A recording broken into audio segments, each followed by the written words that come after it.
En el 90, lo dije a Shari, a mi esposa, le digo, mire, hay un edificio de Río Piedras que está abandonado. Después como un mes, ahí vi un cruzacalle y dice, se vende. Ella me dijo, bueno, aquí no hay panadería, vamos a hacer una panadería. Ese es el pan de agua que lo preparamos aquí. Esto es pernil. Ese pernil se prepara 12 horas en el horno, a un fuego lento, un día para otro.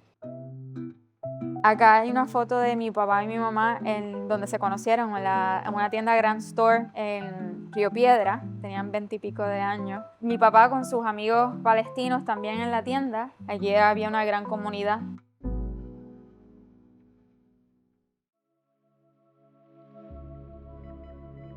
Salí de Palestina, tenía 20 años. Llegué a Puerto Rico 21 años.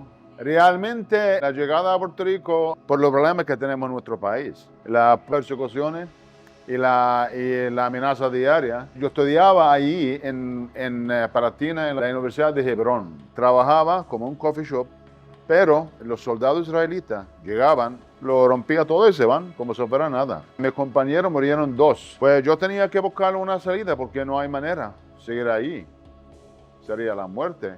Yo llegué a Estados Unidos, a Texas, pero cuando llego ahí, yo digo, ese no es el mundo que yo quiero. Me fui a Santa Cruz, San Cray. Puerto Rico comencé a estudiar Interamericana, a trabajar y estudiar. Conocí a mi esposa, María Dávila.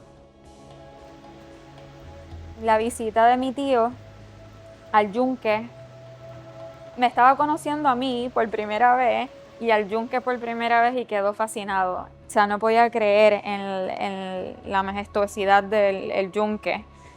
2 palestinos en el yunque, súper contentos. No podían creer que tenían acceso a tanta naturaleza en comparación con Palestina, que allá no podían salir de sus pueblos y ver sus recursos naturales sin que tuvieran que pedir permiso y pedir un permit.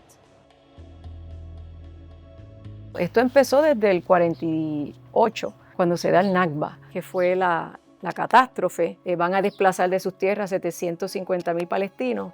Pues ellos se llevaron sus llaves porque iban a regresar a sus hogares. Y entonces esto es el símbolo, ¿verdad?, de ese regreso.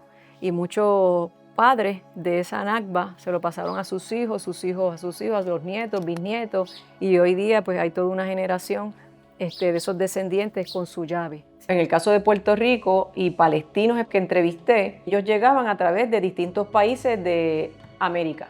Por ejemplo, de Brasil, de Colombia, de Venezuela, de República Dominicana. Ya para la década del 50, 60, entonces de Centroamérica o América del Sur, iban hacia Estados Unidos, Nueva York, y de Nueva York, entonces venían a Puerto Rico. Específicamente era una ola palestina musulmana.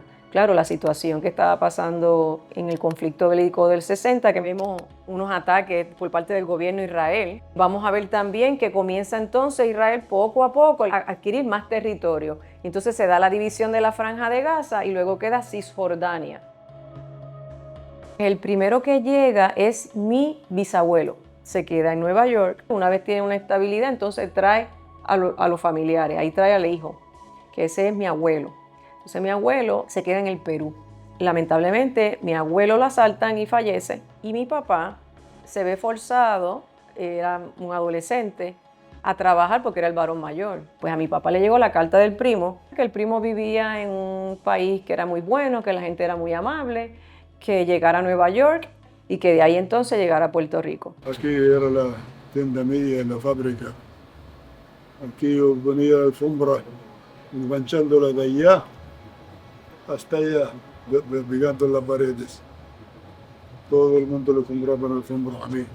Esa calle Padre Colón estaba llena de tiendas árabes y de restaurantes. Estaban buscando lugares de alquiler que fueran económicos para hacer sus tiendas, porque todos empezaron yendo casa por casa, como empiezan todos. Fueron haciendo su pequeño dinero, alquilan la tienda y entonces fueron creciendo poco a poco. Nosotros empezamos en la mezquita, empezamos a hacer salat en la tienda del árabe. Después lo vimos muy chiquita y crecimos mucho. Antes era una zapatería y el zapatero le vendió a un árabe y el árabe, cuando fue para Arabia, dijo, aquí pueden reunir, pueden hacer lo que ustedes quieran. La familia de mi mamá le compraba a ese primo de mi papá. Y entonces él llegó un día y le dice, mire, este es mi primo, él es el que va a venir ahora a vender la mercancía y a cobrarle para que lo conozcan. Y con el tiempo mi papá iba, vendía, hablaban, toda la familia, y ahí es que mi papá le pide la mano de mi mamá. Y ahí se casaron, tuvieron tres nenas. Y entonces estamos aquí. Yo cosía en la marquesina, estuve 15 años cosiendo. Y le llenaba la tienda de colchas, de sábana, de almohada, de cojines. Nos ayudamos. Él me enseñó a cocinar makluba, chip kebab, hacer el hummus, malfoot, dawarine, que son las hojas de parra. La comida siempre estuvo bien presente en la casa, a mi mamá le encanta cocinar, así que hay una fusión de esa boricua palestina que es muy bonita, llena de amor, de dinámica, pero también que hemos podido compartir con otros. La cultura puertorriqueña, yo diría, demasiado semejante a nuestra cultura. Los raíces, gente humilde, gente honesta. Una de las cosas que participé dentro de mi activismo en los últimos años es en esa comparativa.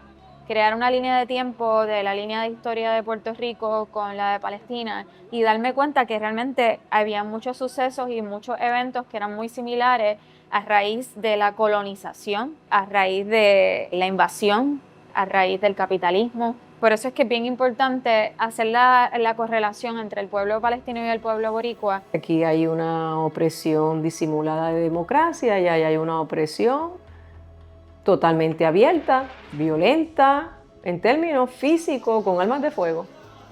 Nosotros no tomamos decisiones sobre aspectos económicos, aspectos de inmigración, aspectos de aduana. Esas decisiones las toma el gobierno federal, ¿verdad? Porque Puerto Rico es una colonia y eso nadie lo puede negar. El pueblo palestino, pues en su tierra no puede mandar, porque hay un gobierno invasor, usurpador que está ahí, toma decisiones que los van a afectar, apoyado por una serie de gobiernos que no permiten que se dé un proceso justo, según decía el derecho internacional. Los pueblos tenían que tener el derecho a la autodeterminación, porque eso lo establece la Carta de las Naciones Unidas. Cuando llegué a Puerto Rico era la sorprendente.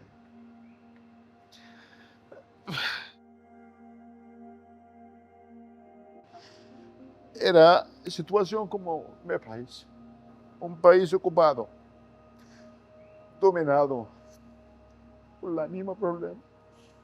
Conocí a mi esposa, que sabía de Palestina. Es un amor genuino.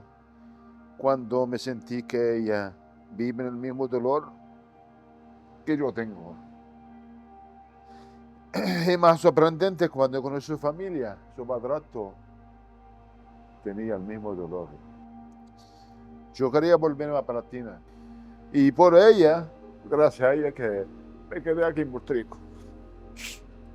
Ir a la escuela, es decir, mi nombre es Natalia Ibrahima Bufará Dávila, el Ibrahim Eli Bufará, ¿de dónde es eso? ¿Lo puedes pronunciar? Era la única con ese nombre, con esa experiencia, a pesar de que en Río Piedras existía mucho inmigrante. Y para ese momento había mucha comunidad árabe, habían libaneses, había marroquí, había... Sí, todavía lo hay. Sí. Todavía lo hay, sí. Obviamente ha disminuido. Lo que era antes ya no existe. The militant Hamas rulers of the Gaza Strip carried out an unprecedented multi-front attack on Israel Saturday. El 7 de octubre es una consecuencia de décadas de opresión, de décadas de asesinatos, de décadas de persecución, de quitar territorio. Lo que pasa es que nada de eso salía en la prensa como sale hoy día. Para todo palestino, todas las muertes es una pérdida, aunque no sea un familiar cercano o directo. Y es difícil algunas veces hasta palabrarlo. Ahora mismo nuestra familia está Enjaulada. Cada pueblo es eso una jaula. Eso es una jaula. No pueden hacer nada. Algunas veces hay un toque de queda que no pueden salir ni de sus casas. Entonces aquí tenemos que ver que hay una ocupación versus una resistencia. O sea, me tumbaste el edificio, mi familia está muerta ahí, pero yo no me voy y me quedo aquí. Entre estos escombros estoy sobreviviendo. A nivel mundial, eso es un ejemplo de resistencia. En abril del 2025, el nene de 14 años de una de mis sobrinitas, en la finca, unos colonos empezaron a atacar, ellos empezaron a tirar, a disparar, y entonces muchachos al fin cogieron piedra, como si una piedra pudiera con una bala, y comenzaron a defenderse. Le pegaron 6 tiros, pecho, cabeza, abdomen, y pues murió, 14 años. Ese lo conocí en New Jersey. Cachetoncito, bien lindo, bien bueno. Es lamentable, de verdad. Ya no existe palabra para describir lo que está ocurriendo ahí, que uno se siente, ¿verdad?, impotente, es ver esa indiferencia de la comunidad internacional. El papá mandó a hacer cerca donde está la tumba, como el mausoleo, un parquecito para que los niños jueguen, a la memoria de él, que lo recuerden. Cuando tú miras, estos niños, los que están en Cisjordania, se hacen adultos siendo niños, porque están viendo unas realidades, y los que están en Gaza no tienen infancia. Aquí donde tú ves ese reja que está ahí atrás de ti, nunca en mi vida había soldado. Y eso lleva 36 años. La lucha, ese es un deber. Eso es un deber y una obligación. A cualquier generación tiene que tener su lucha.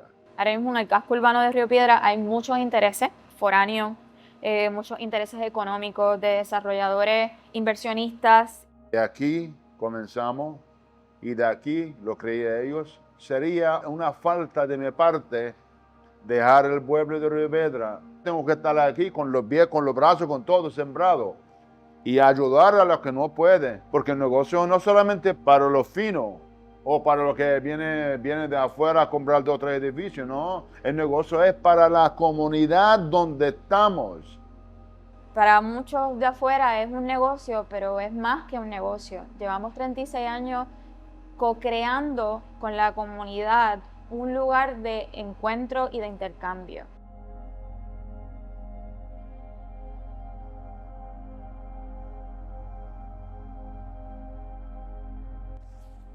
Se titula Antes y Después. Papá, Abu querido, se acabó el gas de la lámpara. Te hablo con la mente. Dijiste que sabrías mis pensamientos aunque estuviera lejos de mí. Te obedecí. Permanecí en casa con Yamma y tía Fátima. Sabes, no quería quedarme. Deseaba acompañarte a buscar agua. Quería saber lo que pasaba afuera, llegar a mi escuela, saludar a mis amigas. Pero me dijiste preocupado, quédate junto a tu madre, y así lo hice. Desde entonces no te he visto, van muchos días. El líquido caliente corre entre mis piernas, me hace mujer. Recuerdo la conversación que tuve con Yamma. Lucirás en tu cabeza un hermoso manto. Te confieso que no quiero usarlo. Prefiero sentir la brisa secando mis hebras humedecidas por el calor. Me dijiste aquella tarde, si sangro, no le diré a nadie. No creo que tapar mi cabello me haga más pura. Yo nací pura. Pero hoy, escondida, como un ratón sangrante, asustada, hambrienta y sola, además de dolerme el corazón como nunca, prometo ponerme el manto y lucirlo con orgullo. Por mi Yamma muerta y tantas otras, usaré el manto. Hace 3 días, los soldados llegaron a casa. Corrí a esconderme como me ordenó Yamma. Estoy en el lugar oculto donde guardamos la leña. Yamma gritó, pidió ayuda. Tía Fátima murmuraba, Dios es grande. Desde mi escondite escuché súplicas, 4 tiros, golpes de puertas y cristales rotos. Soy obediente. Sigo oculta como me indicó Yamma. Aunque han pasado muchas horas en silencio, sigo escondida. Te espero. Abu querido, ven a buscarme. Tráeme el manto más bonito del mercado. Quiero ser una mujer palestina y gritar, Dios es grande.